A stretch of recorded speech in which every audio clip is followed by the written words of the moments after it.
Your Excellency, my brother, Prime Minister Dr. Abiy Ahmed, Excellencies, heads of state and government, honorable ministers, distinguished guests, ladies and gentlemen, it is my singular honor and deep privilege to address you on this important occasion, the inauguration of the Grand Ethiopian Renaissance Dam, a moment of monumental significance. I congratulate the government and the people of the Federal Republic of Ethiopia on this historic achievement. The Grand Ethiopian Renaissance Dam is not only a feat of engineering ambition, it is also a bold affirmation of Africa's capacity to shape its own destiny, marshal its resources, and deliver transformative infrastructure in pursuit of prosperity. Today, as we celebrate this milestone, we also reaffirm the enduring bonds of brotherhood, cooperation, and shared vision that unite our nations across the Horn of Africa and the wider Nile Basin. Kenya remains committed to working with Ethiopia, a key regional partner, as it takes this leap towards energy sufficiency and economic transformation. Your Excellencies, the Grand Ethiopian Renaissance Dam is not merely a national project. It is a Pan-African statement. It exemplifies the scale and ambition of African-led infrastructure and aligns with Africa Union's vision of continental energy connectivity.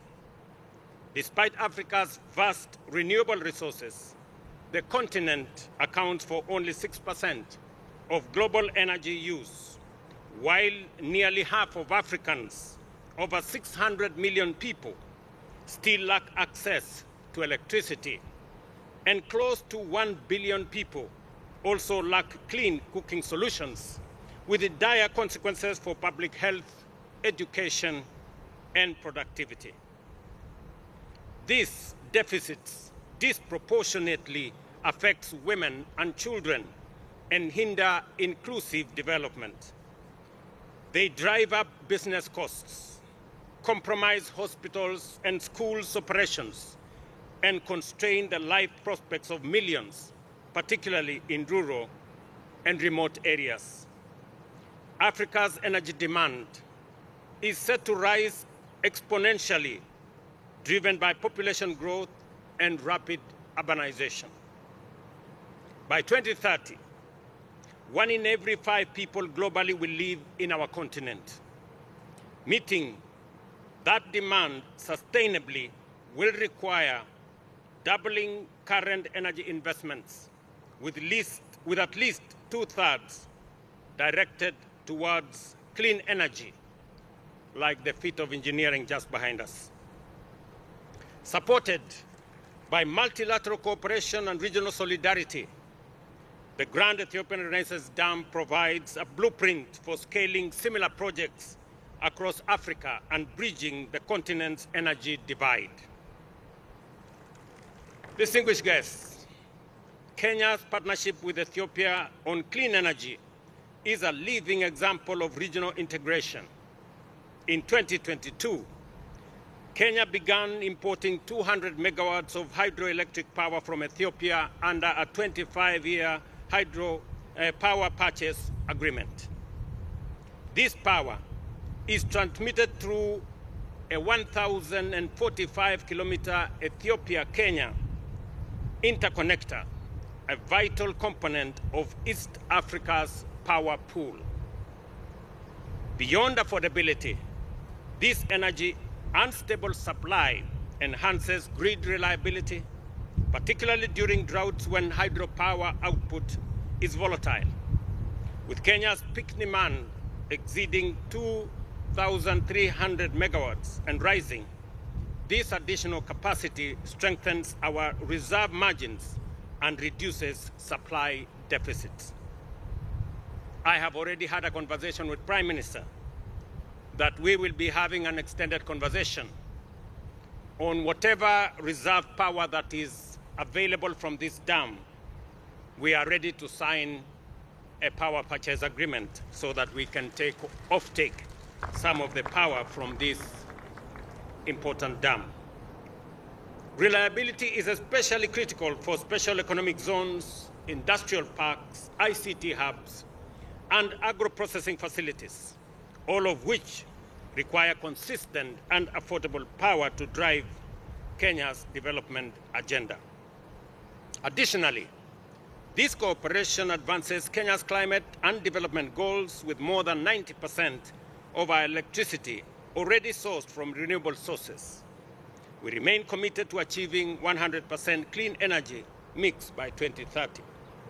The Grand Ethiopian Renaissance Dam strengthens this transition by integrating zero-emission power into our grid and reducing reliance on fossil fuels. Importantly, it also supports Kenya's national development priorities under Vision 2030 and the bottom-up economic transformation agenda by expanding access in undeserved regions, empowering young people and women entrepreneurs, and promoting green industrialization. Excellencies, allow me to restate Kenya's commitment to constructive engagement in the wider Nile Basin discourse. We recognize the Nile's centrality to the lives and livelihoods of millions. Its shared use must be governed by principles of equity, sustainability, cooperation, and mutual respect. Kenya is firmly committed to safeguarding collective interests while working with brothers and sisters in our region.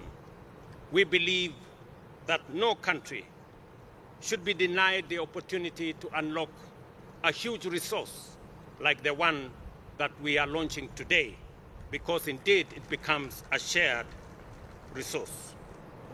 Ladies and gentlemen, we commend the progress that has been achieved and urge continued cooperation between all our countries. And I want to commend the people, government, and more particularly my brother, Prime Minister Abiy, for this monumental achievement. Listening to you, Prime Minister Abiy, you not only inspire your own people in Ethiopia, you inspire our people in the region.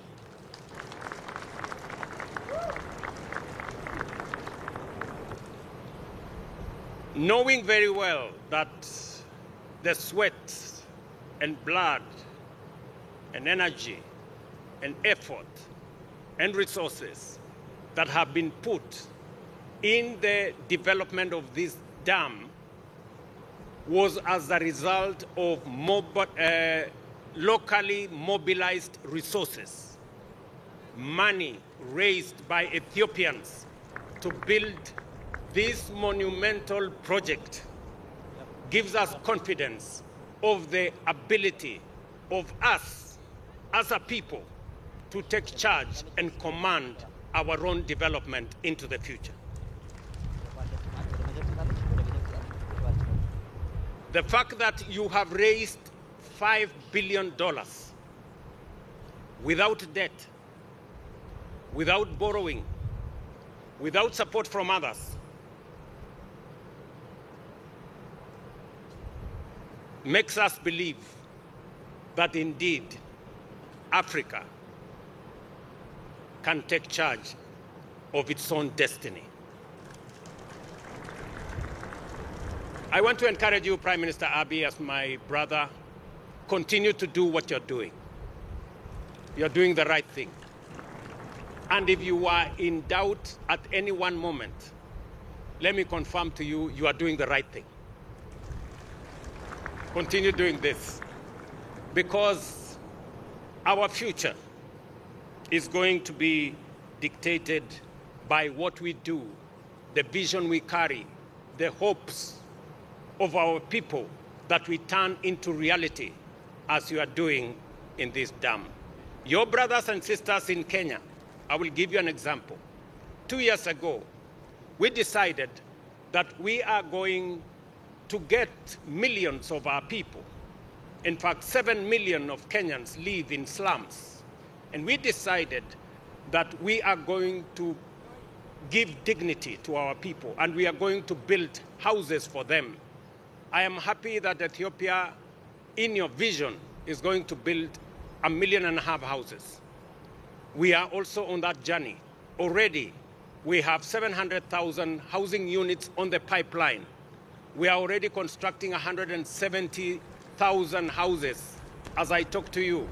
And Kenyans, from their own resources, without debt, without support from others, have raised $4 billion worth of projects under the housing program.